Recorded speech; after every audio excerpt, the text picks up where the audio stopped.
వరదలు వచ్చి మిగిలినటువంటి వాళ్ళు బాధపడి ఉంటారేమో, కానీ వీళ్ళు స్తుతించుంటారు దేవుణ్ణి. ఎందుకో చెప్పండి? వరద బాధితులకి సహాయం పేరిట ఒక అకౌంట్ ఓపెన్ చేస్తే ప్రపంచవ్యాప్తంగా ఉన్న వాళ్ళు ఏమనుకుంటారు? మేము వెళ్ళలేకపోతున్నాం, అయ్యగారు పంపిస్తే అయ్యగారు సాయం చేస్తారు. అయ్యగారు ఇదిగోండి ₹1,00,000, ఇదిగోండి 2,00,000. 1,00,000 ఇచ్చినవాడు అనుకుంటాడు నేను ఇచ్చిన 1,00,000 అక్కడ పంచుతున్నాడని. 5,00,000 ఇచ్చినవాడు అనుకుంటాడు నేను ఇచ్చిన 5,00,000 అక్కడ పంచుతున్నాడని. ఎంత వచ్చింది, ఎంత పంచాడు, ఎంత మిగిలింది ఎవ్వరికీ తెలియదు, ఆ యేసు ప్రభువుకి, ఆయనకు తప్ప. ఇప్పుడు చెప్పండి, విజయవాడలో నీళ్ళ రూపంలో వరద వచ్చింది, ఆ వరద పేరుతో డబ్బు రూపంలో ఈయన అకౌంట్లకు వరద వచ్చింది. డబ్బు వరద, నీళ్ళ వరద వచ్చిన ప్రతిసారి ఏమొస్తుంది వీళ్ళ అకౌంట్లోకి? డబ్బు వరద. మీకు తెలియదు కదా ఇది? అంత ఆలోచించరు. అమ్మో మనం అయ్యగారి గురించి అలా ఆలోచించకూడదు అనుకుంటారు మీరు కదా. సరే, ఎంత వచ్చిందో ఎంత పోయిందో వదిలిపెట్టేస్తే వెళ్ళి ఇవ్వచ్చు కదా. కెమెరా దేనికి?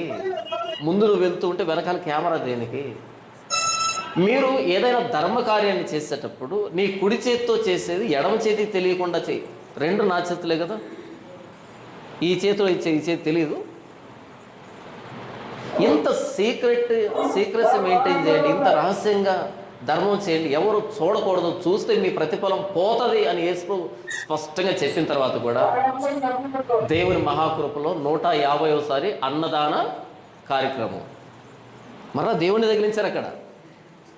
ఆ దేవుడు అన్నాడు వద్దు చూపించొద్దంటే దేవుని మహాకృపలో 150వ అన్నదాన కార్యక్రమం, 270వ దుప్పట్ల కార్యక్రమం. అంటే దాని అర్థం ఏమని? పంపించండి, పంపించండి. వాళ్ళు చేశామని కాదు, వాళ్ళు చేశామని చెప్పుకుంటూ వీళ్ళు తినడానికి రోడ్డు మీద ఉన్న వాళ్ళు కాదు భిక్షగాళ్ళు, వాళ్ళని చూపెడుతున్నటువంటి వీళ్ళు భిక్షగాళ్ళు. వాళ్ళు మనుషులకు కనబడు నిమిత్తం సమస్తం చేస్తారు. కెమెరా ఆఫ్లో ఉంటే ఏమీ చేయరు, కనీసం దురద పెడితే గోక్కొని కూడా గోక్కోరు అంతే. కెమెరా ఎదురుగానే గోక్కుంటారు, ఎందుకంటే చూడండి అయ్యగారికి దురద పెడుతుందంటే. అవునా? ఎవరి లక్ష్యం ఇదంతా? శాస్త్రులు, పరిసయ్యులు. యేసుప్రభు మాట్లాడుతున్న కఠినమైన పదజాలం ఇది. 5వ వచనం, మనుషులకు కనబడు నిమిత్తము తమ పనులన్నీ చేయుదురు. ప్రార్థన కెమెరా ఎదురుగానే, ప్రతిదీ కెమెరా ఎదురుగానే. ఈ మధ్య పాస్టర్లు ఏం చేస్తున్నారు అంటే వంట ప్రోగ్రాం చేస్తున్నారు.